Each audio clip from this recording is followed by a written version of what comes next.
Bonjour et bienvenue, ravi de vous retrouver dans votre émission Ma famille, ma vie. Nous sommes ensemble pendant 1 heure et alors pour ce matin, de nos jours, il existe de très nombreux régimes alimentaires qui nous promettent perte de poids et bien-être. Mais sont-ils réellement efficaces et bons pour la santé? Selon de nombreuses études, le régime crétois ou régime méditerranéen aurait énormément de vertus et serait même la clé pour vivre longtemps. En quoi consiste exactement ce régime crétois et quels sont leurs bienfaits, le bienfait de ce régime? C'est de cela que nous allons parler ce matin avec donc le docteur Fatma Zohra Mislouh. Bonjour. Bonjour, très contente d'être parmi vous ce matin. Ravi aussi que vous soyez avec nous ce matin. Donc vous êtes médecin nutritionniste. Oui, tout à fait. Nous allons essayer de découvrir ce matin donc quelle est la différence ou est-ce la même chose, le régime crétois et le régime méditerranéen. Oui. J'ai le plaisir aussi de recevoir Sarah Abdelmoumen. Bonjour, docteur Sarah Abdelmoumen. Vous êtes médecin urgentiste et spécialiste en médecine chinoise. Ravie d'être parmi vous. Merci d'être là. Donc, nous découvrirons donc ensemble tout ce qui concerne la médecine chinoise et plus précisément la diététique chinoise et surtout sa différence par rapport à la nutrition que nous connaissons tous. Très bien. Merci d'être là ce matin. Et nous avons aussi Amel Aribi. Bonjour. Bonjour Mariam. Très bien. Donc ce matin, comme d'habitude, dans ta rubrique Pêle-mêle, nous parlerons aussi de nutrition peut-être? Oui, on va voir quelques plats traditionnels, mais très faciles à faire pendant l'été. Très bien. Merci beaucoup Amel. Donc, docteur Abdelmoumen, on entend... pardon. Docteur Mislouh.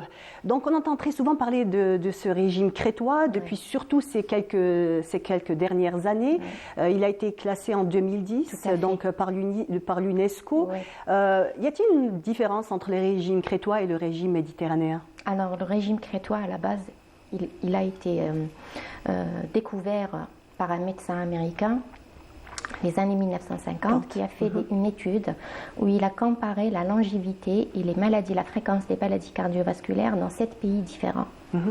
Des pays européens? C'est des habitants. Alors, il y a la Yougoslavie, l'Italie, la Grèce et les États-Unis. Donc, il a pris des pays un peu partout dans le monde. Et il avait remarqué que les habitants de l'île La Crète avaient un taux de maladie cardiovasculaire qui était à peine de 3,8%. Et les gens, la plupart des habitants de l'île La Crète étaient des centenaires. C'était des gens qui vivaient pendant très longtemps. Alors, il a essayé de bien étudier ce régime et il a découvert comment ces gens vivaient et pourquoi ils vivaient si longtemps avec un taux de maladie cardiovasculaire et de cancer très très bas. Le régime crétois à la base est un peu différent du régime méditerranéen. Parce que par la suite, les habitants de l'île La Crète ne sont pas restés les mêmes. Il y a eu quand même la modernisation qui a touché, comme partout dans le monde. Comme partout dans le monde, hein, c'est un phénomène que l'on retrouve, on va dire, sur tous les continents. Tout à fait. Et puis, c'est là où on parlait de régime méditerranéen. Bon, il y a des points communs, certes, entre les deux. Mais le régime crétois ou le régime méditerranéen, ce n'est pas un régime, c'est un mode de vie. Parce qu'il n'y a pas que l'alimentation qui était la clé de cette longévité, mais il y avait aussi d'autres paramètres, à savoir la sieste et l'activité physique. La plupart des habitants de cette île cultivaient eux-mêmes leurs légumes et mangeaient du poulet qu'ils nourrissaient eux-mêmes au grain de lin. Donc c'était tout un mode de vie très différent du reste du monde. Donc en fait, ça ne se base pas uniquement sur l'alimentation. Il y a l'alimentation, bien entendu, qui est à la base, mais en fait, il y a tout un mode de vie qui est autour. Des éléments para-régime, moi j'appellerais des éléments para-régime parce qu'il n'y a pas que la nourriture. Le mode de vie, il y a l'activité physique, il y a le sommeil, donc c'est un tout. C'est un tout. Donc ça, c'est l'histoire du régime crétois. Effectivement, il a été classé par l'UNESCO en 2010, patrimoine culturel et matériel de l'humanité. Il y a plus de 3000 études qui ont été faites sur le régime crétois et qui ont toutes été d'accord sur le fait que c'est le meilleur régime en matière, c'est la clé en fait de la longévité. Quelle est la base de ce régime crétois? Alors, c'est essentiellement beaucoup de fruits et légumes. Et comme je vous ai dit, c'était des fruits et légumes qu'ils cultivaient eux-mêmes dans leur potager, chez eux. Et comme c'est une île qui est très ensoleillée, donc c'était très bio. C'était des aliments très bio. Un. Deux aussi, c'était le fait de manger beaucoup de poissons, donc très riche en oméga 3. et en vitamine D, en antioxydants. Et les antioxydants, c'est les meilleurs aliments en matière de rajeunissement du corps. Quand on dit légumes, c'est-à-dire déjà... essentiellement des légumes verts. Essentiellement des légumes verts. Tout à fait. Ils mettaient tout ce qui est vert dans leur assiette. Il y avait beaucoup de verre, et c'est ce qui donnait aussi beaucoup de goût à leur alimentation. Justement, parce que qui dit légumes, on a toujours un petit peu tendance à penser que ça serait peut-être fade, pas, on va dire pas très agréable à déguster. Mais en fait, aussi. Tout à fait, je pense que c'est là. Le secret aussi est là. Et c'est parce qu'on ne mettait pas beaucoup de sel. Les gens de cette île ne mettaient pas beaucoup de sel. Et ils ne mettaient pas beaucoup de sel parce qu'ils n'avaient pas besoin de rehausser le goût, parce qu'il y avait déjà un goût grâce au tout ce qui est légumes verts, à la ciboulette, à la menthe, beaucoup de menthe, beaucoup de persil, beaucoup de coriandre, tout ce qui est vert. Beaucoup d'herbes aromatiques, en sachant très bien que quand on dit herbes aromatiques, c'est vrai que ça rehausse le goût, mais pas que, puisque généralement c'est toujours des plantes médicinales. Il y a toujours derrière... Des antioxydants. C'est des antioxydants. Quand on dit toujours antioxydants, on dit un corps jeune. Justement, en parlant d'antioxydants, alors la base de la nourriture du régime crétois est l'huile d'olive. En fait, comme chez nous aussi, dans toutes les régions d'Algérie, l'huile d'olive est pratiquement la base de la cuisine traditionnelle. Donc la source de gras qu'ils utilisaient, c'était l'huile d'olive. C'était pas le beurre, c'était pas la margarine, c'était l'huile d'olive. Et l'huile d'olive, c'est des oméga 9. Donc c'est mieux que les oméga 6. Les oméga 9 sont des graisses qui ne sont pas aussi nocives que les oméga 6. Donc c'est meilleur pour... Et puis ils mettaient partout, et dans tout, l'huile d'olive. D'accord, vraiment à la base de leur alimentation. Sans compter, quand on dit faire un potager, avoir leurs propres légumes, fruits et légumes, c'était aussi vivre avec le cycle, vivre avec les saisons. Donc c'était uniquement des fruits, des légumes de saison. Tout à fait, c'est très important de manger les légumes et les fruits de saison, éviter tout ce qui est conservateur. Et puis laisser pousser naturellement, les fruits et les légumes pousser naturellement. Il n'y avait pas des engrais, il n'y avait pas des produits rajoutés, c'était bio. Quand on parle aussi toujours de ce régime crétois, on a tendance à dire que la viande n'est pas, on va dire, présente en grande quantité. La viande est parmi les choses très rares qu'ils mangeaient. En fait, le régime crétois, après des études, a été fait selon une pyramide. Où au sommet de cette pyramide, c'est-à-dire occasionnellement, il y avait de la viande rouge ou des produits de la pâtisserie ou autre. On favorise plutôt les viandes blanches, les viandes maigres? Comme source de protéines, on prenait essentiellement le poisson, et le poulet qu'ils cultivaient au sein de leur ferme. Très bien. Donc, nos chers téléspectateurs, vous pouvez toujours nous contacter au numéro de téléphone, donc il va s'afficher en bas de l'écran. Si vous avez des questions à nous poser, ou peut-être même, pourquoi pas, votre propre expérience, si vous avez fait donc ce régime, appelez-nous et dites-nous comment vous vous sentez, et est-ce qu'il a de réels résultats. Et puis surtout intérêt, parce qu'il faut savoir que dans notre pays, enfin même l'Algérie, qui comme tout partout dans le monde d'ailleurs, il y a de plus en plus de maladies cardiovasculaires, il y a de plus en plus de cancers, et ce nouveau mode d'alimentation, ces fast-food, les plats déjà préparés et tout, c'est une source, c'est-à-dire impliquée à 100% dans ces maladies avec ces conservateurs, trop de sel pour pouvoir garder l'aliment pour que ça tienne des jours et des jours, les soupes déjà préparées dans les sachets, les pâtes à pizza, tout ça c'est très très nocif pour notre corps. On peut dire que quand même on a de la chance dans notre malheur, puisque quand même en Algérie on a encore tendance à cuisiner, à tous les jours cuisiner, ne pas vraiment aller vers toute cette nourriture, bon, mis à part peut-être les fast-food et tout pour les gens qui travaillent, mais quand même on a encore cette culture de cuisiner, de faire de faire nos propres plats et d'inclure les légumes dans... Je vous dis que c'est pas très, c'est une ancienne génération. Je parle par exemple de ma génération par rapport à celle de nos enfants. J'en remarque de plus en plus d'enfants obèses, d'enfants qui ne mangent absolument pas de légumes. J'ai vraiment des légumes. Ils mangent pas du tout de légumes. Ils vous disent non, mais moi les fenouilles c'est non, les aubergines c'est non, les haricots verts alors là je passe pas. C'est pas un légume la pomme de terre justement. Ils pensent que la pomme de terre c'est un légume alors que non, la pomme de terre c'est un féculent. C'est riche en sucre, qu'on le veuille ou non. Alors là, les faire frire, c'est encore pire. Donc, il faut essayer d'insister sur ça et travailler sur ça avant l'âge de 12 ans, là où les papilles gustatives ne se développent plus, on n'accepte plus de nouveaux goûts.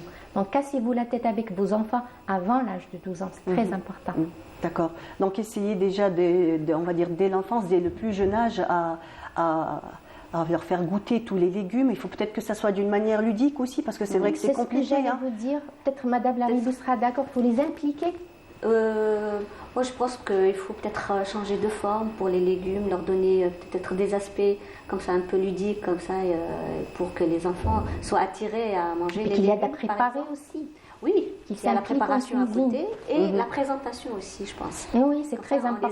Le visuel. Voilà, le visuel, c'est très important. Oui, c'est tout à fait. Je suis tout à fait d'accord, surtout pour des enfants en bas âge. Oui. Et puis les quantités. Enfin, c'est un travail.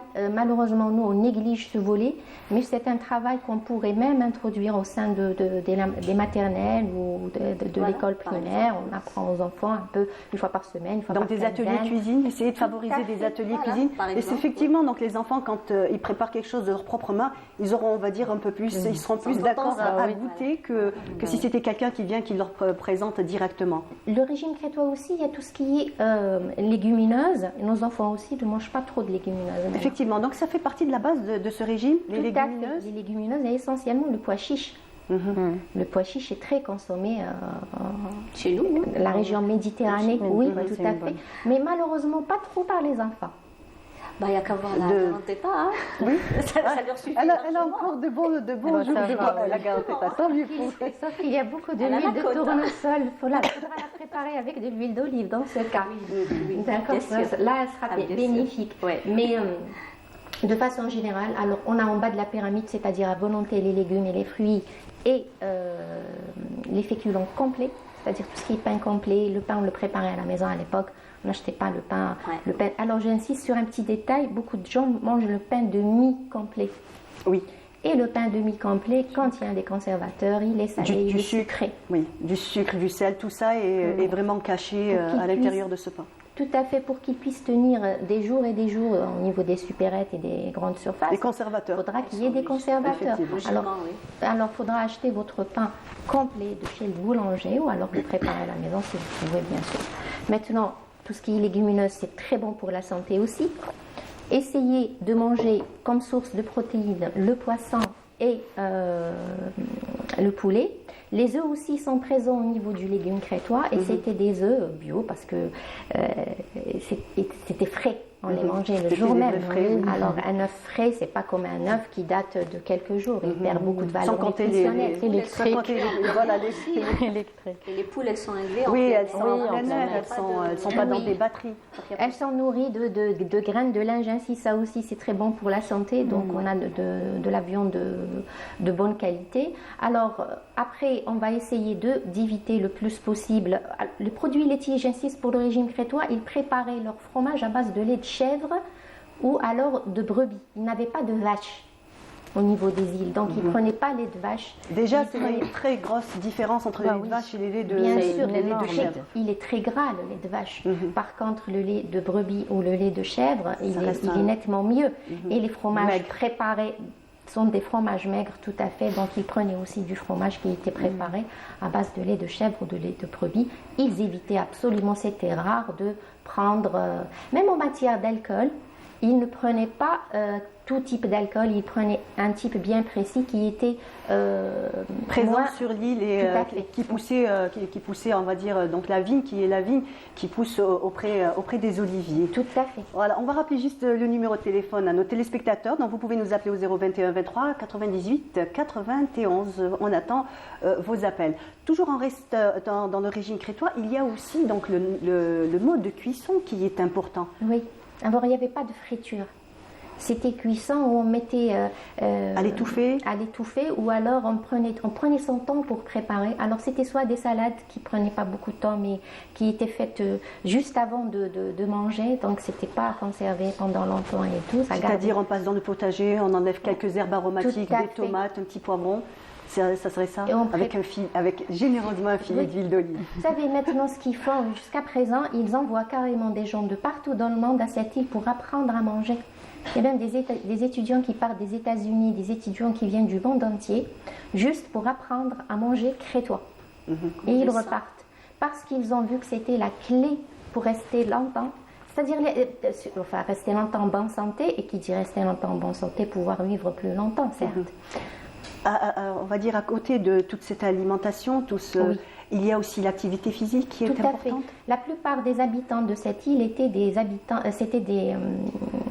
c'était des fermiers, donc ils s'occupaient eux-mêmes de leur potager. Ils étaient tout le temps en activité physique. C'était pas des sédentaires, c'était pas le bureau et la chaise. Oui, et l'ordinateur aussi. Tout à fait. C'était aussi tous ces animaux qu'il faut amener au pâturage. Donc il y avait, on va dire, un travail quotidien. Il y avait absolument pas d'arrêt, beaucoup. Oui. Et on s'exposait au soleil. Donc ils n'étaient pas carencés en vitamine D, ils n'étaient pas dans des immeubles, dans des bureaux. Et puis surtout, ils faisaient la sieste. La plupart des habitants crétois faisaient la sieste. C'était sacré. C'était sacré chez eux. Oui. En fait, c'est tout un art de vivre aussi, la sieste. De vie. Oui. C'est un rituel. Enfin, En fait, il n'y a pas de stress. Ils le disent. D'ailleurs, c'était le point commun enchaîné avec les habitants des îles Okinawa au Japon, où il y avait aussi remarqué des gens, des centenaires ailleurs aussi, c'était dans cette région Okinawa du Japon, où les gens aussi vivaient essentiellement sans stress. Ils faisaient la sieste et ils mangeaient beaucoup de poissons. Donc, c'est les points communs qu'ils ont trouvés entre les Crétois et les habitants d'Okinawa. Donc, on va passer à la médecine douce, donc avec ma docteure Abdelmoumen. Oui. On parlait tout à l'heure donc du régime crétois, qui est tout un art de vivre, la nourriture, mais aussi un art de vivre. Donc, c'est aussi le cas en ce qui concerne la médecine douce, la médecine chinoise. La médecine traditionnelle chinoise est... En plus, elle est holistique, donc du coup, ça va gérer la globalité. Et en plus, on s'allie sur la même chose, c'est la vitalité de l'aliment. Différente de la médecine occidentale qui prend la nutrition selon les calories, micronutriments et autres, la diététique chinoise va considérer l'aliment selon sa nature, sa saveur, sa vitalité quand il est cueilli. Quand il est cueilli, exactement. C'est pour ça qu'on privilégie les aliments locaux et que, idéalement, c'est un luxe d'avoir son potager et tout ça. Et aussi le tropisme de l'aliment par rapport aux organes, les 5 éléments qu'on pourra détailler. La nature, quand je parle de nature d'un aliment, c'est chaud ou froid. Dans cette partie, ce n'est pas la température à laquelle nous allons manger cet aliment, mais c'est l'effet thermique qui va engendrer vers notre corps. D'accord. C'est un aliment qui va être réchauffant et quand énergétiquement on a un vide d'énergie et on est frileux, nous n'allons pas prendre un aliment de nature froide. Idéalement, prendre un aliment de nature chaude pour équilibrer tout ça. Parce que la médecine traditionnelle chinoise, c'est un équilibre énergétique interne. Justement, en parlant de cet équilibre, on va tout de suite suivre ensemble un reportage de Yasmine Belhidja et on revient juste après continuer le débat qui est passionnant. La médecine alternative complémentaire, aussi appelée médecine douce, médecine parallèle ou non conventionnelle. Regroupant des dizaines de thérapies qui sortent du champ de la médecine traditionnelle. Parmi les plus répandues dans notre société, on trouve en premier lieu le hijama, ou la thérapie par les ventouses. Et ça consiste donc, grâce à l'effet de succion des ventouses et de micro-incisions, d'extraire principalement des substances nocives, toxiques accumulées. Et il existe 2 types de hijama, la hijama sèche et la hijama humide. La différence entre ces 2 derniers est que la hijama humide consiste à effectuer des micro-greffures superficielles sur la peau, au niveau des zones où vont être apposées les ventouses.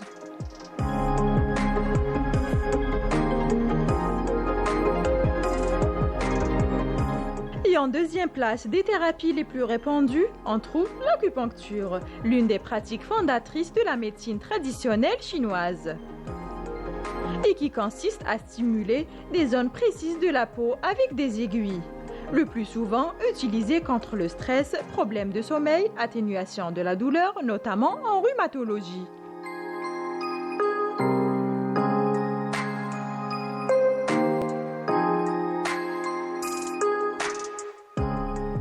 Par pure curiosité ou par peur des médicaments, certains favorisent la médecine douce pour améliorer un bien-être ou réduire une douleur.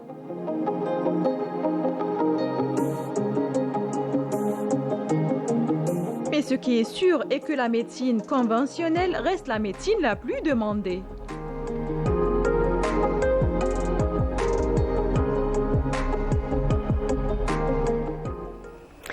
Donc Donc la médecine chinoise vieille de plus de 5000 ans a déjà fait, on va dire, ses preuves. Oui. Et bien entendu, très différent de la médecine occidentale qui s'est intéressée donc à cette médecine chinoise qui est totalement différente. Il y a des éléments et des paramètres qu'on va dire que la médecine conventionnelle ne prend pas en compte. Alors, je voudrais préciser que c'est une médecine complémentaire à la médecine occidentale. Si une personne a son traitement à prendre, elle doit le continuer, ça reste complémentaire, d'accord? C'est une médecine qui gère la globalité, c'est ça le plus. Et les émotions, alors les problèmes de nutrition et tout ça, généralement on comble quelque chose avec l'envie de sucre et autres. Et donc la médecine chinoise va traiter la cause qui nous pousse à manger plus. C'est ça le petit plus. C'est ça en fait le plus. Et la diététique, pour revenir sur la diététique, notre sujet d'aujourd'hui, c'est que l'aliment, il n'y a pas de régime en médecine chinoise. Je vais juste dire à la patiente pendant la séance d'acupuncture, séance de médecine traditionnelle chinoise, en plus de l'acupuncture, c'est une globalité. On fait la séance. L'hygiène de vie, surtout l'activité, le qigong, les exercices de respiration et tout ça. Après la prise du pouls radial et l'observation de la langue, on a le diagnostic énergétique de notre patient. Et de là, on va lui dire, vous avez un vide d'énergie de la rate. Il y a les aliments qui vont tonifier votre rate. D'accord? Et ce qu'il y a de bien dans la diététique chinoise, c'est qu'on prend l'individu qui va digérer l'aliment et l'aliment en lui-même, son tropisme, sa saveur, sa nature, comment il va agir dans notre corps. Je m'étais arrêtée tout à l'heure sur la nature de l'aliment. On avait dit qu'il y a des aliments de nature chaude et d'autres de nature froide. Donc une personne qui est tout le temps frileuse en mangeant des aliments de nature froide ne va pas améliorer son énergie. Et pour pouvoir avancer, pour être sur la même longueur d'onde, je voudrais parler de la digestion en médecine traditionnelle chinoise. Nous connaissons tous le tube digestif par rapport à la médecine occidentale, mais la digestion, c'est la base. Chacun comment réagit par rapport à un aliment. Vous tolérez un aliment, je ne le tolère pas. Mais il y a plusieurs organes qui rentrent dans ce fonctionnement, d'où en premier lieu l'estomac, je ne vous apprends rien, mais en second lieu, c'est la rate, dont on parle très peu. Justement, on parle très rarement de la rate, en médecine occidentale, alors qu'en médecine chinoise, c'est la base, d'accord? Parce que c'est elle qui va assimiler les nutriments et les reproduire et favoriser la production du sang. D'accord? On va parler de l'estomac. L'estomac, on sait tous que dès qu'on mastique, après la mastication, il va recevoir le bol alimentaire c'est comme un second. Alors si tout le monde sait qu'il n'y a pas de dents au niveau de l'estomac, de l'intestin, il faut mâcher. Si on ne mâche pas dans la bouche, ça ne se mâchera nulle part. Donc du coup, la première étape, c'est de la mastication. Si on ne mâche pas, c'est un problème dans la digestion. Doucement aussi, doucement et en pleine conscience. On savoure, on essaye d'avoir les aliments, la saveur de l'aliment. Bon, après la mastication, il y a l'estomac. L'estomac, c'est la première des choses, c'est qu'il a une température pour fonctionner, pour sa fonction optimale, qui est de 37 degrés. Très, très important, c'est de ne pas manger froid. Alors, à titre d'exemple, pour être très simple par rapport à... Pendant l'été, oui, surtout l'été. Alors, vous, en hiver, vous rentrez au bureau, il fait froid, il n'y a pas de radiateur, on a très froid. La première chose à faire, c'est de créer l'ambiance adéquate pour pouvoir travailler. Et l'estomac, c'est la même chose. Il lui faut ces 37 degrés pour fonctionner normalement. Donc, avec un régime fromage frais et salade bien fraîche sortie du frigo à 4 degrés, entre 37 et 4 degrés, on a 33. Oui, donc d'accord. Donc exactement. Donc l'estomac, qu'est-ce qu'il va faire? Chercher de la chaleur au niveau des organes avoisinants. Si une personne a une chaleur en interne, ça va la rafraîchir, calmer, ça l'aide. Mais si c'est une personne frileuse, l'estomac va utiliser son énergie pour réchauffer cet aliment. Et là, le bénéfice de cette alimentation n'y est pas. On va consommer de l'énergie, on mange pour avoir de l'énergie. Et c'est pour ça que des fois, quand on mange, on est fatigué, on a envie de faire la sieste. Oui, effectivement, c'est vrai. Et ça, le bénéfice par rapport à cette énergie, non, il faut manger. Donc, le premier point, si on veut garder son énergie et sa vitalité, c'est de manger chaud. Donc, cuit et chaud. finir son repas avec un grand verre d'eau bien glacée. C'est pire. C'est pire. Alors, je vous donne un autre exemple. Alors, l'estomac, pour fonctionner, qu'est-ce qu'il y a? Il y a plein de sucs gastriques, d'accord? C'est les enzymes pour aider à l'assimilation. Alors, exemple qu'on connaît tous, on a un bon plat qu'on a fait au four. Pour laver le plat du four, il nous faut du liquide vaisselle concentré et de l'eau chaude pour que ça soit facile. D'accord, pour dégraisser. Donc, les sucs gastriques, c'est le liquide vaisselle. Et s'il n'y a pas le chauffe-eau, donc on va galérer à frotter. C'est une bonne image. On va galérer à frotter. Donc, du coup, l'estomac, pour qu'il fonctionne bien, il faut que la concentration du suc digestif soit bonne et qu'elle soit assez diluée, pas trop. Mais le sec aussi, c'est pas bon. Donc, pour les boissons, vous avez bien fait de signaler ça. Il faut manger à petite dose, mais idéalement que ça soit chaud. Et pas pendant le repas, parce que sinon, ça sera trop dilué, on ne pourra pas assimiler. C'est pour ça que les Chinois, ils finissent généralement leur repas par un petit bouillon ou une soupe qui est liquide pour vraiment humidifier le bol alimentaire. Et de là, après l'estomac, le second, on a dit que c'était la rate. La rate, c'est l'assimilation. D'accord, pour assimiler et produire le sang et être en pleine vitalité, c'est très très important. Nous, la rate, on n'en parle pas beaucoup. Effectivement, c'est vrai. Il y a du foie, qui est très important aussi. Voilà. Mais la rate est primordiale. C'est pour ça que les personnes en surpoids et celles qui ont les œdèmes, généralement, ça gonfle. Je suis gonflée de partout.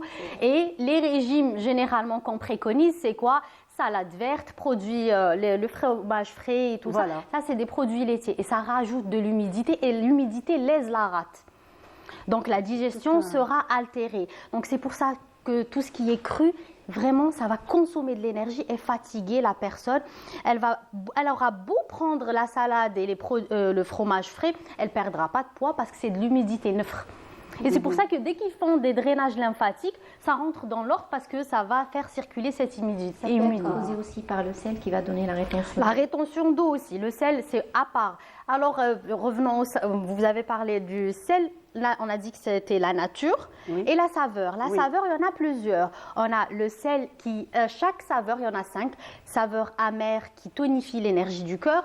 Le sel qui va tonifier l'énergie du rein. L'acide pour le foie. Le doux, quand je dis doux, c'est pas sucré. Le doux va tonifier la rate. Le sucre, c'est la forme toxique du doux. Le sucré, d'accord? On évite. Des aliments doux, par exemple, on peut le riz. Ah, d'accord. Très bien. Le riz est doux. Les Chinois mangent beaucoup de riz. C'est leur ration de base. Le blanc aussi. D'accord. Le blanc, mais bien cuit.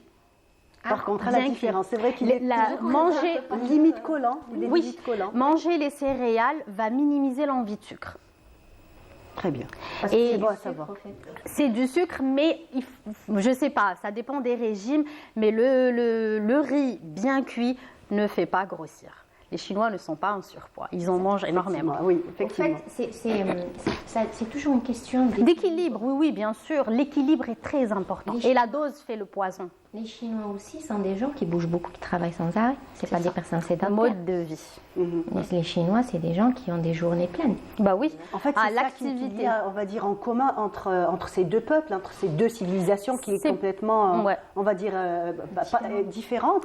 Mais en fait, on revient toujours sur des bases qui sont en commun. La diète, c'est pour ça qu'il faut que ça soit, toute nutrition doit être adaptée à la personne. Une personne sédentaire ne doit pas avoir le même régime alimentaire qu'une personne qui bouge, qui est très active. Il y a une phrase qui revient dans les deux régimes crétois. Et pour les habitants de la région Okinawa, comme je vous ai dit au Japon, ils disent tous les deux qu'ils se lèvent à table avec une petite sensation de faim encore. Là, oui. D'accord. Comme aussi dans notre religion. Donc il faut toujours garder cette petite sensation de faim, ne pas être complètement rassasié, ne plus pouvoir se lever. Ça, c'est très déconseillé. Ça veut dire que j'ai donné à mon corps bien au-delà que son métabolisme. Oui, ça va le fatiguer. Et ça va donc nous fatiguer plus qu'autre chose. Exactement. Et c'est pour ça que c'est le même principe, c'est l'estomac, il faut le remplir à 3/4. Parce qu'il va mastiquer le bol alimentaire. s'il n'y a pas d'espace, la digestion ne se fera pas. Donc c'est pour ça, il ne faut pas avoir la sensation de on ne peut plus rien rajouter. Il faut qu'il y ait de l'air pour que l'estomac puisse fonctionner normalement. D'accord. Donc on va encore revenir sur le régime crétois. Donc on a parlé du mode de cuisson. Oui. On a parlé donc aussi de la sieste. Qu'est-ce qu'on peut encore dire de ce régime? On a parlé aussi de l'huile d'olive. Oui. Et comme on a bien vu, on est des Méditerranéens. Oui. Donc on a pratiquement dans notre tradition cette façon de se nourrir. En fait, si on suit les recettes, la façon dont nos grand-mères cuisinaient, il y avait toujours des légumes. Djouaz. Oui, djouaz, c'est vrai. Djouaz, ils préparaient des légumes, toutes sortes de légumes en sauce. Choses, par exemple, tout à avec fait. L'herbe. Tout à fait, c'était délicieux. C'était délicieux, c'était sain. Elle préparait le pain à la maison, nos grand-mères, elle n'achetait pas de pain. Il y avait toujours, on respectait la nature, c'est-à-dire qu'on mangeait les légumes et les fruits qu'en saison. On n'achetait pas en dehors de la saison, pas comme maintenant. D'ailleurs, même si c'est une femme est enceinte et qu'elle a des envies pour un truc particulier, il galérait pour pouvoir trouver le truc qu'elle cherchait. Maintenant, non, c'est pas le cas. On peut trouver tout ce qu'on veut. On descend chez l'épicier du coin et voilà, c'est réglé. Et puis, il n'y avait pas les boissons gazeuses, les jus préparés, il n'y avait pas tout ça. Il n'y avait pas tout ça. À l'époque, c'était quelque chose de l'eau. D'occasionnel. D'occasionnel, vraiment acheter de la limonade ou c'est quelque chose de rare. Comme vous aviez dit par exemple l'Aïd. Oui, on peut se permettre des excès de l'Aïd, mais c'est l'Aïd. Okay, c'est une journée. Troisième jour. Non, pas au-delà de 3 jours, on abuse. Mais il y en a certaines qui vivent, certains plutôt qui vivent comme ça, qui mangent tous les jours de très grandes quantités, bien au-delà de... Je suis sur un petit détail, c'est que le régime crétois n'est pas fait pour perdre du poids. Par exemple, si on prend l'huile d'olive qui est la base, qui est très présente au régime crétois, elle est très calorique. Oui. D'accord, c'est ce qu'on reproche d'ailleurs au régime crétois. C'est ce qu'on me disait à propos de l'huile d'olive. Parce qu'en fait, je suis une très grande consommatrice. Vraiment, c'est mon péché mignon, on va dire. Après, on me dit ah non, c'est très grave. Mais bon, j'y arrive pas. Pour moi, c'est vraiment la base de l'alimentation. Mais allez, si vous prenez de l'huile d'olive et vous ne prenez pas trop de féculents, vous ne prenez pas trop de gras en parallèle, vous ne prenez pas trop de friture, vous gérez les autres paramètres, pas de mal. C'est toujours un apport qui doit être inférieur à mon métabolisme de base. Et puis je ne prendrai pas de poids. Mais allez, alors l'huile d'olive, c'est par cuillère 120 calories. Okay, c'est des oméga 9, c'est bon pour la santé, mais j'ai dans chaque cuillère 120 calories. Donc c'est quelque chose quand même. Maintenant, si c'est quelqu'un qui n'a pas un problème de surpoids comme vous, magnifique. D'accord, je peux me permettre. Mais si j'ai un problème de surpoids ou d'obésité, j'ai un problème de cholestérol, j'ai un problème de diabète non insulinodépendant, type 2, j'ai beaucoup de soucis de santé et je vais permettre l'huile d'olive le matin avec le pain. Il y a des gens qui prennent l'huile d'olive le matin avec le pain pour le petit-déj. Ils assaisonnent, ils cuisinent avec, ils prennent au goûter, c'est-à-dire ils mangent énormément d'huile d'olive. Même leur salade, ils mettent beaucoup...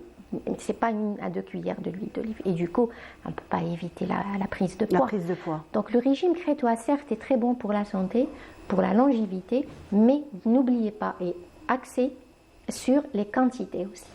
D'accord. Donc en fait, il faut réellement, comme vous avez dit, être dans l'instant présent, d'être conscient. Quand on va manger avec conscience et en même temps, essayer déjà de se connaître soi-même, connaître notre corps, combien par exemple d'heures de sommeil on a besoin, ne sont pas tous égaux. Par exemple, connaître combien de nourriture on a besoin pour la journée, pour pouvoir tenir une journée entière. Donc c'est ça, il faut réellement, on va dire, bien connaître tout ça. Tout ça pour rééquilibrer, il faut tout un équilibre. C'est une question d'équilibre. Oui, c'est ça. Donc le sommeil, c'est primordial pour la qualité de vie, le bien-être, c'est la base. Réguler nos hormones. Réguler. J'aime bien le proverbe qui dit manger comme un pauvre et dormir comme un roi. Oui, aussi. Même le dicton pour manger les repas par rapport au matin. Il faut bien manger le matin, manger comme un roi et comme un prince à midi et comme un pauvre le soir. Ça, c'est l'idéal. Franchement, si on peut avoir cet aspect, mais nous, c'est tout l'inverse. En fait, c'est vraiment l'inverse. Généralement, il n'y a pas de petit-déj, on saute et le dîner, c'est toute la famille qui se réunit et c'est tout l'inverse. C'est pas bon. Clé que vous avez dit, docteur, tout à l'heure, vous avez dit manger en pleine conscience. Oui. Lorsqu'on mâche bien notre aliment. La mastication. La leptine, qui est l'hormone de satiété, est libérée au bout de 20 minutes. Dès le début de la mastication. C'est-à-dire que si je commence à manger et je prends le temps de mâcher, au bout de 20 minutes, il y aura la leptine qui sera sécrétée et je vais être rassasiée, même si j'avais pris de petites quantités. C'est ça. Voilà. Il faut juste patienter le temps que les 20 minutes. Et c'est pour ça que généralement, en mangeant, on ne ressent pas la sensation de satiété. C'est après qu'on se dit, oui, c'est bon, j'ai bien mangé. Il faut patienter que la leptine fasse son effet.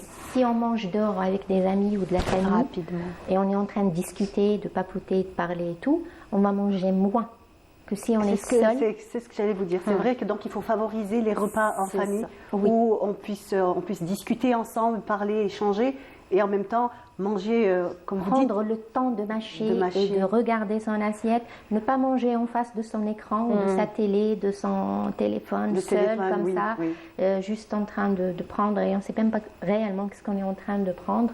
Et on ne sera pas rassasié. Parce qu'on ne mâche pas, déjà on va rendre le travail de l'estomac difficile, la digestion sera difficile parce qu'on n'a pas pris le temps de mâcher. Et du coup les enzymes ne seront pas libérées. La première étape est cassée, donc du coup la base, la suite. En fait, après toute la suite est perturbée. Oui, c'est ça. Tout à fait. Et puis le régime crétois aussi, comme je vous ai dit, est un régime très riche en fibres. Et donc, qui dit fibre, dit un très bon transit. Un très bon transit. Donc, on ne sera pas ballonné, on ne va pas avoir de constipation, des problèmes de digestion et tout. Donc, il est excellent pour tout, essentiellement tout ce qui est maladie cardiovasculaire, tout ce qui est diabète non insulinodépendant. Ça, c'est des études qui l'ont prouvé. Je vous ai dit qu'il y a plus de 3000 études qui ont été faites dessus. Sur ce régime. Et ils sont toutes en faveur de son efficacité en matière de diabète non insulinodépendant, de maladies cardiovasculaires, de cancer même. Le pourcentage de cancer est très bas dans ces endroits. Et puis la longévité surtout, et ils disent tous c'est la clé de la longévité. Très bien, donc la clé de la longévité, si vous voulez participer donc, à notre émission, vous pouvez nous appeler au 021 23 98 91, on attend vos appels. Pour revenir toujours à cette thématique, donc l'alimentation, la pleine conscience. Alors pour la médecine chinoise, la diététique, bon je finis parce qu'on avait parlé de les saveurs, de la nature, le tropisme. Donc on a dit que chaque aliment va agir en l'ingérant, après assimilation, il va agir sur un organe en particulier par rapport aux 5 éléments. D'accord. Alors il y a si j'ai un vide d'énergie par rapport à un organe, je vais privilégier les aliments qui vont tonifier cet organe. Donc c'est vraiment personnalisé par rapport à votre énergie. Donc le régime, il n'y a pas de régime fixe, donc ça pourra changer selon vous et selon les saisons. Parce que chaque saison est reliée à un organe en particulier. On va prendre l'automne. L'automne, c'est le poumon, relié au poumon. Il y a le moral aussi. Oui, il y a toujours un petit peu une baisse de tonus. On fait partie intégrante de la nature. On est censé vivre au rythme de la nature. Comme l'arbre perd ses feuilles en automne, nous aussi, on a des petites perturbations et il faut faire un petit peu le ménage dans ses émotions et tout ça. Donc, c'est tout à fait normal d'avoir la petite dépression en automne. Donc, je reviens à la diététique. Si je prends en début d'automne, on reste sur la même saison. Le poireau, si je fais une petite soupe de poireau, le poireau est de nature chaude, saveur piquante et le tropisme, c'est le poumon. Une soupe de poireau, donc en automne, c'est l'idéal, ça va réchauffer le corps. Il fait froid un peu, ça va réchauffer le corps et tonifier l'énergie du poumon qui est l'organe de la saison. D'accord.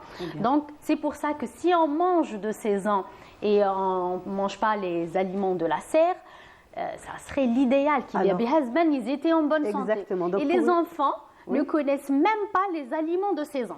Non, parce c'est que vrai quand que ça a ils vont tendance chez à le marchand, il y a tous les étals faits à la tomate tout au long de l'année. Alors manger les des poivrons, les haricots, manger des salades de tomates et des concombres en hiver, c'est une catastrophe. C'est trop froid, ça rafraîchit trop. C'est normalement la saison pour l'été, pour rafraîchir. Donc, en partant sur la base que la digestion est bonne, donc la médecine chinoise, qu'est-ce qu'elle prend en considération? La personne et sa digestion. Puis, l'aliment qui va être ingéré.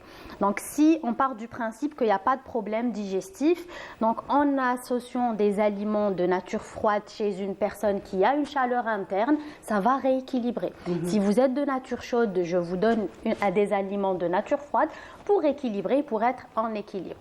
Là, c'est le tropisme. On a vu les saveurs, la nature. nature, le tropisme et la vitalité. Vitalité, on revient dessus, c'est le potager, avoir à côté de soi des aliments frais.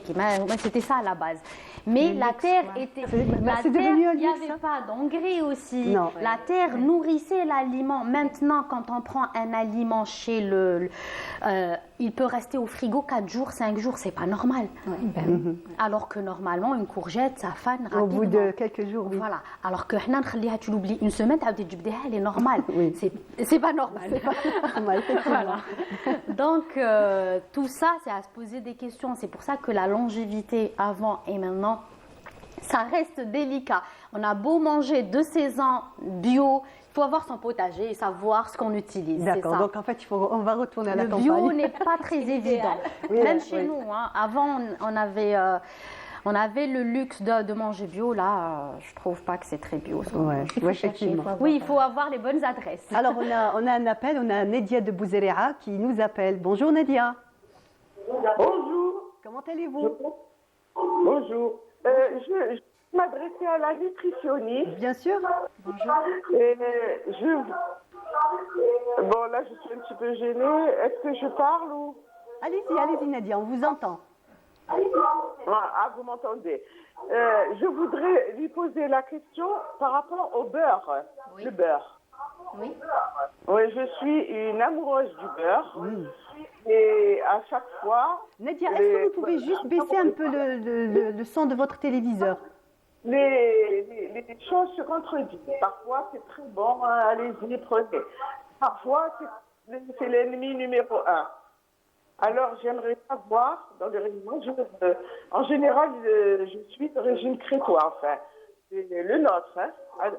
En fait, le régime crétois, c'est le régime algérien de nos grands-mères, comme vous avez dit. Moi, je mange du jouez mélangé avec plein de légumes, beaucoup d'huile d'olive, etc., etc. Le point noir, c'est le beurre. Voilà. Nadia, excusez-moi, est-ce que vous pouvez baisser juste un petit peu le son de votre téléviseur? Allô? Oui, Nadia, on vous entend. Ah. Baissez légèrement, comme ça on vous entendra mieux. Vous m'avez pas entendu. J'ai demandé la valeur du beurre. Est-ce qu'on peut en manger ou est-ce qu'on peut pas? Très bien. Le beurre, certes, on peut le manger, Nadia, il n'y a pas de souci, mais sans exagérer. C'est toute une question d'équilibre. Alors, si vous aimez le beurre, je vous conseille de le manger le matin avec votre pain complet, d'accord? Déjà, et ne pas dépasser les 10 grammes, c'est-à-dire la petite cuillère à soupe, plutôt la petite cuillère à café. D'accord, Nadia? D'accord. Si vous aimez quelque chose, allez-y, prenez. C'est-à-dire, c'est pas la peine de vous priver. Ne criez pas de frustration parce que lorsque vous criez beaucoup de frustration, vous allez vous rabattre davantage sur cette chose. Mais prenez juste légèrement un tout petit peu de beurre le matin avec votre tartine de pain complet, d'accord? Et il n'y a aucun souci. Après, il faudra aussi essayer, comme vous dites, vous suivez le régime méditerranéen, c'est bien. Et le régime méditerranéen, il y a un peu d'activité physique. Alors ne soyez pas sédentaire, c'est tout ce que je vous demande. Merci beaucoup Nadia pour votre appel. Bon, j'espère qu'on a répondu à votre question. Donc on peut se permettre généralement tout est bon en fait, voilà, juste sans excès. Tout à fait. Il ne faut pas aussi aller interdire tout. Non, ne mangez pas de beurre, non, ne mangez pas de sucre, non, ne mangez pas de pâtisserie. Une pâtisserie de temps en temps, le jour où j'ai fait mon activité physique, il n'y a pas de souci. Alors, oui, c'est-à-dire, il faut juste essayer de faire un équilibre entre apport et besoin. Voilà. C'est tout. Oui, l'apport et le besoin, c'est ça, c'est pour créer l'équilibre toujours. Voilà. Mais je voudrais mettre le point sur la vitalité des aliments quand on avait dit, là aussi il y a le micro-ondes. Oui. Je voudrais en parler parce que le micro-ondes, il bousille l'énergie de l'aliment. Même s'il est bio, il est bien fait et tout, le fait est de le réchauffer, il perd sa vitalité. Donc du coup, en le mangeant, on perd en énergie. Même si, donc en fait, c'est ces ondes qui, on va dire, les qui ondes, altèrent. on ne va pas rentrer dans les détails du process du micro-ondes, mais à titre d'exemple, je vais vous dire, imaginez vous en hiver, pour vous réchauffer, vous décidez de faire du jogging. Oui. En finissant votre parcours, vous avez chaud. Ah, c'est clair. C'est ça, Oui, oui. mais vous avez consommé de l'énergie. C'est le même principe. Les ondes, quand elles réchauffent l'aliment, elles vont réchauffer, mais en utilisant sa vitalité. Donc, en le mangeant, on perd cette vitalité. Et nous, on l'utilise. Donc, à la maison, les enfants le réchauffent, le lait. Ça perd un peu la saveur du... C'est pas la saveur, non, c'est la vitalité. Romain, c'est ça ce qu'ils mangeaient à l'ancienne, c'était de la terre à l'assiette. Voilà. Nous, ça, déjà de la terre à l'assiette, ça fait tout un circuit. Et après, même quand c'est cuit, ça reste au frigo. C'est le froid. Oui. Après, le micro-ondes. En fait, c'est ça, c'est notre il faut que mode ça soit de vie. vivant, en fait. Il faut qu'elle reste toujours en vie. Elle consomme de suite, alors. De suite, de préférence. Exactement, cueillette directement à l'assiette. Voilà, quand on peut avoir ce Et luxe. le mode de cuisson est aussi avoir une mono-cuisson. On utilise toujours la même cuisson, n'est pas bon. D'accord? En utilisant le feu, c'est yang. Alors, en médecine chinoise, c'est l'équilibre yin et yang. Donc, la viande, si elle a été grillée, c'est une cuisson très yang. Alors, cuire les légumes à la vapeur, qui est yin, va équilibrer. Tout est une question d'équilibre toujours. Une question, est-ce que la cuisson dans une cocotte minute est Alors, bonne? ça crée de la vapeur, oui, c'est une bonne chose. Oui, normale. une bonne cuisson. Ça Oui. ne gêne Alors, pas. pourquoi c'est une bonne cuisson? Moi, je suis pas du tout fan du hair fryer. Là, Oui. franchement. D'ailleurs, moi aussi, je n'adhère pas non plus. Pourquoi? Parce que ça expose directement l'aliment à 200 degrés. Ah, d'accord. C'est de 0 à 200 degrés. De 0 à 200. En fait, toutes les valeurs nutritionnelles Ça disparaissent. Par contre, la cocotte, ça chauffe doucement. En fait, c'est progressif. C'est progressif et on garde un peu. Bon, après, il ne faut pas aussi que ça soit cuit jusqu'à... Rester toujours sur des aliments al dente, Oui. on va pas dire crus, mais les wok, plus ou moins. sautés, Sautés, voilà. effectivement. Et avant, pourquoi Jouazet était bon? Parce que Ça prenait le temps. cuit rapidement. En médecine chinoise, tout doit cuire très lentement. Vous avez vu le riz, il est gluant. Le gruau de riz cuit en 3 heures. Et c'est idéal, c'est un aliment neutre, comme pour les œufs, c'est des aliments neutres. Donc du coup, l'idéal, c'est d'avoir des aliments neutres ou, selon notre déséquilibre, tonifier ce qui nous manque. Très bien. Ben voilà. Amel Aribi, Oui. alors dans votre rubrique Pêle-mêle, qu'est-ce que vous avez pour nous aujourd'hui? Bah, allons-y, après le jingle. Oui, on y va.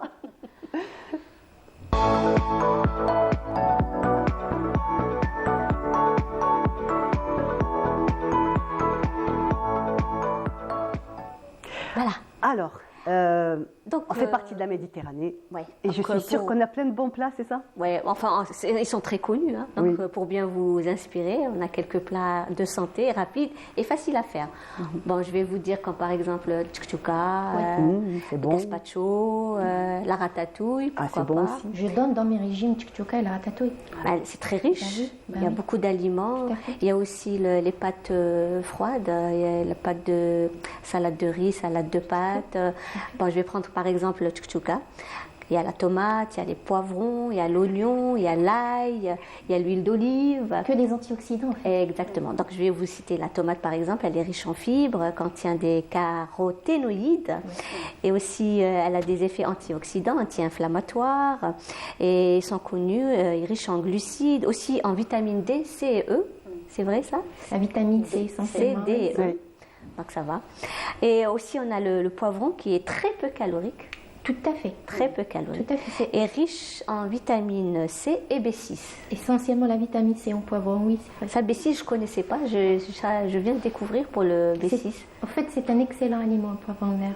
Et pourtant, on passe notre temps à chercher comme ça des aliments, comment on appelle ça, plutôt des compléments alimentaires, Exactement. où il y a de la B6, B9, B. En Alors que fait, le poivron, ils sont il a juste tout. là. Voilà. Il a tout. Et aussi riche en minéraux, oligo-éléments, comme le fer, le cuivre, le calcium, potassium, le phosphore. Ça, je ne Oui. connaissais pas pour le phosphore. C'est une trouvaille pour moi. Je découvre. Non, mais dans l'alimentation algérienne traditionnelle, le poivron est très présent. Oui. Qui ne fait pas de hmis en été? Ah, personne. Très, très, très. C'est sacré en fait. Sur toutes les tables algériennes, peu importe On a la toujours région où le hmis. vous êtes, vous trouverez le hmis sur la table. Alors, il y en a ceux qui le grillent directement sur le feu, ceux qui Voilà, le font au méchoui, four, mais il est présent partout dans les familles algériennes. Exactement. Voilà. Donc on a aussi l'ingrédient l'oignon qui contient des glucides riches en fibres, riches en prébiotiques. En prébiotiques, c'est-à-dire que c'est très bon pour les intestins, parce que ça nourrit les bonnes bactéries qu'on a au niveau de nos intestins. Ok. C'est ce qu'ils ont dit, nourrir les bactéries du côlon. Cette recette, c'est pour l'été. Exactement. Tout est rafraîchissant. Et c'est pour ça que c'est les légumes de saison. On ne pourra pas prendre ce que vous avez dit tout à l'heure. En hiver, voilà. D'accord. Tous les légumes que vous venez de citer aussi ont une particularité commune, c'est qu'ils sont très riches en eau. Voilà. Donc ça hydrate le corps. Oui. L'eau, c'est très important. riche en eau. C'est très très important d'avoir une très bonne hydratation pour son corps. L'Algérien ne boit pas assez. Moi, personnellement, j'en fais partie. Alors, il faut prendre 30 ml par kilo en hiver et 40 ml par kilo en été. D'accord. Et c'est pratiquement très très rare où je trouve une personne qui boit vraiment, la plupart vous disent quand j'ai soif. Ouais. Non, ça va, moi je suis quelqu'un qui boit. Moi par contre, j'ai un défaut, c'est que je bois très froid. Donc il faut que Il faut que ça soit température ambiante. Je vais essayer. J'essaye, mais c'est assez difficile. C'est dur. Hein. Ouais. Donc on va terminer avec l'ail. L'ail, que j'adore, le condiment que j'adore moi. Donc lui, il attribue des propriétés antibiotiques, anti-inflammatoires toujours, antioxydants, anti-hypertenseurs. Tout à fait. Nos grand-mères, qu'est-ce qu'elles faisaient lorsqu'elles avaient un pic de tension? Elles prenaient... J'ai toujours reçu aux urgences des vieilles avec de l'ail dans les oreilles. Même sous la langue. Et sous la langue. Sublingual. Et elles arrivent avec des tensions normales. À la maison, elle avait un pic. Dès qu'elle arrive aux urgences, elle n'a plus rien. Comme quoi. C'est ça, là. Voilà, j'ai fini. Très bien. Il y a aussi l'oignon qui est de saison, qui est un excellent aliment aussi. Il y a le rouge et le blanc. Le rouge et le blanc. Est-ce qu'il paraît le rouge il est meilleur que le blanc? Est-ce que c'est vrai? Il est plus riche que le... Il est plus riche que le blanc en matière de certains sels minéraux. D'accord, mais ils sont bons tous les deux. Hein. C'est-à-dire qu'il ne faut pas se casser la tête à vouloir chercher forcément le rouge. Il est plus doux. Le blanc est beaucoup plus doux au palais. Avec un petit goût un peu sucré. Ah, j'adore moi. Voilà. On avait j'avais oublié de mentionner une chose très importante par rapport au régime méditerranéen, c'est qu'on a remarqué au niveau de cette zone qu'il y avait moins de troubles cognitifs, il y avait moins de personnes atteintes de maladie d'Alzheimer, moins de personnes qui ont une atrophie cérébrale, tout ce qui est cognitif. Il y avait moins de dégénérescence. Oui, moins de dégénérescence, d'atrophie cérébrale et de maladie d'Alzheimer au niveau de la région méditerranéenne par rapport aux États-Unis ou alors au nord de l'Europe. C'est vrai qu'autrefois c'était une maladie qu'on voyait rarement. Donc, nos grands-mères, nos arrière-grands-mères, elles étaient très vieilles, peut-être courbées par le temps, mais très bonne mémoire, oui. Donc elles reconnaissaient tout le monde. Elles avaient une mémoire extraordinaire. Peut-être c'est dû aussi à la pollution. Médecine chinoise, j'expliquerai ça par le vide de sang. C'est la production du sang. Le sang ne monte pas assez au cerveau, c'est ce qui cause. Généralement, on tonifie, on nourrit le sang. Et c'est dû à l'alimentation au long cours. Oui, d'accord. Donc il y a aussi l'activité physique, on en parle aussi. Donc c'est vrai que nos grands-mères, que ce soit nos grands-mères ou nos grands-pères, restaient actifs jusqu'à vraiment très très tard. Nous, c'est les voitures le souci. Oui. Alors pour aller acheter un pain, on prend nos voitures, c'est ça. Donc du coup, la sédentarité, c'est une catastrophe pour nous. Si on perd, on pourra manger comme vous avez conseillé la patiente. Elle peut prendre son beurre, il faut juste qu'elle fasse une activité physique, c'est tout. Alors les Chinois, c'est la respiration et ils ont le tai chi et le qigong matinal. Il se fait avant le boulot. Normalement, c'est leur routine. Nous, c'est pas ça. C'est pas le cas. Mais en fait, ça a énormément de bénéfices. Il faut beaucoup marcher. Les 6000 pas par jour, ça serait l'idéal. Au moins 20 minutes de marche, c'est ce qu'on dit. 6000 pas, c'est à vous de voir comment vous les répartissez. Mais sinon, il faudra marcher. C'est le meilleur des sports. Exactement, oui. C'est un sport complet. Qu'est-ce qu'on peut encore dire sur l'alimentation? Donc, on avait dit, on a parlé des légumes, on parle aussi peut-être des fruits. On n'a pas trop parlé des fruits. Alors, les fruits, il faut savoir, ça dépend de la personne. Si c'est une personne qui n'est pas tarée, qui n'a pas de pathologie, il n'y a aucun souci, elle peut prendre ses fruits. C'est une personne qui fait de l'activité physique. Parce que les fruits sont riches aussi, ça dépend des fruits, mais il y a du fructose, il y a le sucre de fruits au sein des fruits. Si c'est une personne qui est diabétique ou si c'est une personne qui cherche à perdre du poids, on ne va pas en consommer beaucoup. Mais si c'est une personne qui n'a pas de pathologie, elle peut en consommer les fruits, il n'y a aucun souci. Peut-être essayer de consommer des fruits qui ne sont pas très riches en sucre. Peut-être qu'il y en a un peu moins que d'autres. Alors, les fruits les plus riches en sucre sont essentiellement les dattes, les raisins, les figues et la banane. La banane, d'accord. Donc, ces quatre-là à bannir. Après, les autres, on peut peut-être les consommer. À bannir, voilà, je suis d'accord. À bannir pour les gens qui ont... toujours dans l'excès. Pas de restriction. Voilà, tout à fait. Après, il y a des gens qui consomment des dattes tous les jours. Ça, c'est pas bien. On ne peut pas consommer des dattes tous les jours. Il faut être raisonnable.